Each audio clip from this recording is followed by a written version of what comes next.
Welcome to another Happy English podcast coming to you from New York City.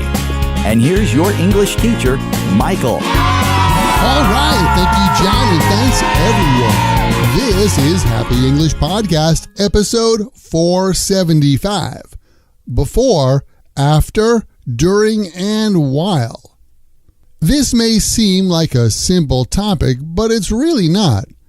Before, after, during, and while can all be used to talk about events, but the grammar rules for these words is a little different.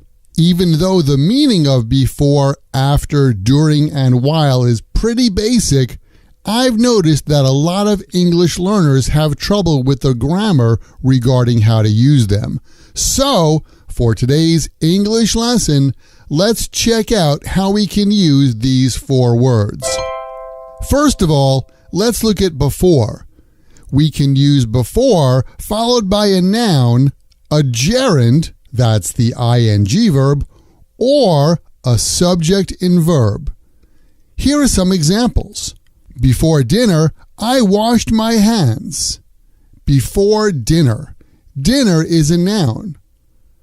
I washed my hands before eating dinner. Before eating. Eating is a gerund. Before I ate dinner, I washed my hands. Before I ate. I ate is a subject and verb. After has the same grammar pattern as before. We can use after followed by a noun, a gerund, or a subject and verb. For example, after dinner, I did the dishes. After dinner. I did the dishes after eating dinner. After eating. After I ate dinner, I did the dishes. After I ate.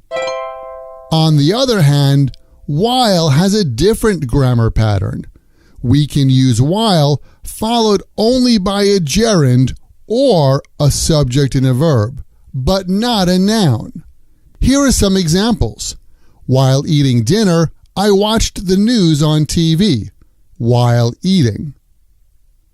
While I ate dinner, I watched the news on TV. While I ate.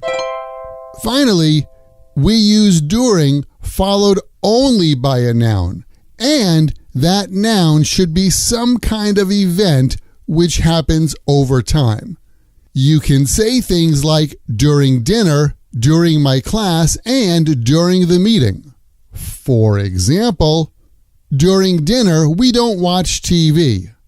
During dinner. I learned a lot during my English class. During my English class. During the meeting, the CEO talked for way too long. During the meeting. Well, that's our English lesson for today.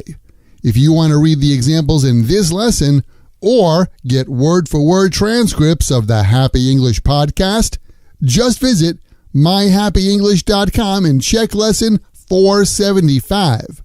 Thanks for studying, and I'll see you next time at Happy English. This podcast was brought to you by Happy English. Please visit myhappyenglish.com. Show your support for Happy English by leaving us a review. Get English. Get happy. Happy English.